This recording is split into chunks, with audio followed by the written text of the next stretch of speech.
Hello everyone, my name is Ante and I'm working in Ericsson Nikola Tesla and I will talk to you about IPsec in radio access networks.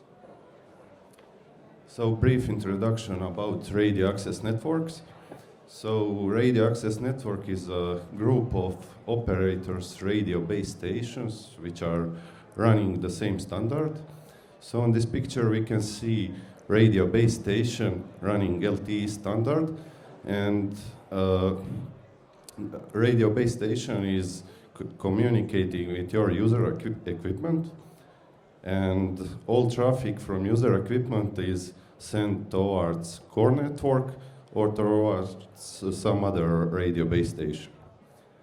We call this part backhaul interfaces, and we use IP network for exchanging of data. And today we'll speak how to protect those data in backhaul. So why do we need security? Today modern mobile networks are based on open and publicly available standards. Mobile operators might not own or control the network end-to-end, so they are relying on some third-party equipment in their transport networks. And these radio base stations may be in exposed locations, so anyone can access to it. Here we can see where IPsec is put in OSI model. So IPsec is on network layer or layer 3. We can also see some other security protocols as MACsec, which operates on link layer, or SSL and TLS on session layer to protect application data. So why do we need IPsec? Since IP networks are inherently open, IPsec secure our IP communication or untrusted networks. It is Internet Engineering Task Force standard architecture and suite of protocols. So IPsec provides us confidentiality, which means that all data are encrypted, so we are sure that no one will read it. It provides us integrity, so we are sure that no one in transit will modify our data. Authentication, so we know who is on other side, who we are talking to. And anti-replay protection. So we want to avoid that some middlemen take our packet and try to degrade our system with sending many of those packets to slow down our system. IPsec is described in RFC's security architecture for internet protocols. So all vendors who are using IPsec on different sides can communicate on the same language. There are a set of rules how it should work. So regarding IPsec flavors, we need to consider several choices how to use IPsec. So I'll just give you a brief overview how we work it in Ericsson. So we are using two protocols which are part of IPsec. One of them is IKE, Internet Key Exchange version 2 protocol. It's type of establishment of secure connection. Then we have ESP encapsulation security payload. We are using that protocol as our security protocol in IPsec. Also, we are using tunnel mode as type of secure connections. And we are providing both authentication methods, pre-share key and certificates. But certificates is recommended to use because it's much easier and more convenient for operator to use. Also, we need to consider which crypto algorithm to use. We provide many of these. I mentioned some of them on this slide, but it's up to operator to choose which one to use. So important aspect in IPsec is security association. So we want to establish IPsec VPN between two peers. So we have initiator and the responder.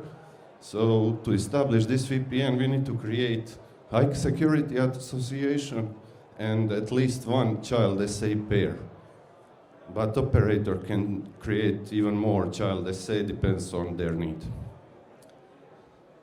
So this implementation of security association is part of IPsec protocol, and we use StrongSwan open source software for implementation of these. And this software of StrongSwan, and in combination with our Ericsson software, gives us full IPsec solution in radio base station. Regarding IPsec configuration and how it looks like in real networks, so we have two terms. We have trusted network and untrusted networks. Trusted network is network which has limited access, strong firewalls, and it's completely owned by some operator. In this example, it would be core network. Our RBSs are in untrusted network, so to communicate between RBSs and the core network, we need some transport network in between, and we call that untrusted network. So how it looks like in Ericsson, so we are using several interfaces. So we have S1 interface for control plane and data plane traffic. We have O&M traffic for operator to configure remotely base station and collect some necessary information. And also we have X2 interface for communication between two base stations. All these interfaces are using IP network to transfer data, and we can see how normal IP packet looks like. So we have some IP header and some payload in which are placed all necessary information. So what is the problem with this? So we have this equipment. We already mentioned that customers usually do not own all equipment in between. So anyone who has access to devices in between can reach those data and do whatever he wants. So he can read it, he can modify it, and operator even won't know that happened. So what can we do? We can implement IPsec. How it looks like, so we have original IP packet encapsulate inside ESP header. And since we are using tunnel mode, we still have additional IP header. This new header, we call it outer IP header, and this original, we call it inner IP header.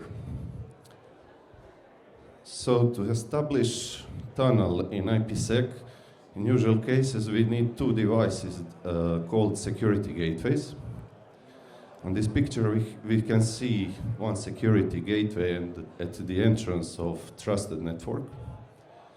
On the other side, we can have security gateway, but since Ericsson have full implementation of IPsec on base station, our base station acts as security gateway. So we create tunnel between two peers, and each communication goes with this new IP header, so all data are encrypted and protected from each third party. So we want to send packet on some IP network. Our first radio base station send that packet, and security gateways receive it. And first thing, it needs to decrypt it and see what is destination for that packet. And if that packet destination is somewhere in trusted network, then security gateway just send regular IP packet without additional encryption or untrusted network, since we are pretty sure that no one can harm us there. If packet destination is for some other base station, which is also somewhere in untrusted network, security gateway needs to decrypt it again, send over IP network, and it will be received by other base station, So it decrypts it again and it can use it. So to avoid this situation, we implemented some feature in IPsec called direct text to IPsec VPN connection. So we can create tunnel between two RBSs to avoid this overhead with security gateway. To summarize this, so network security is fundamental requirement for communication networks. To avoid threats and attacks on IP network, it's important to implement IPsec. IPsec is built in our Ericsson radio base stations.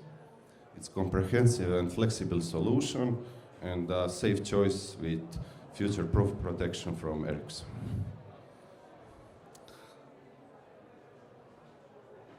So that's it from me. If you have any questions, feel free to ask.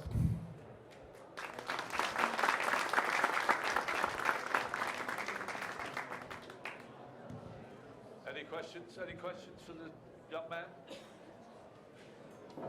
Okay, round of applause, please.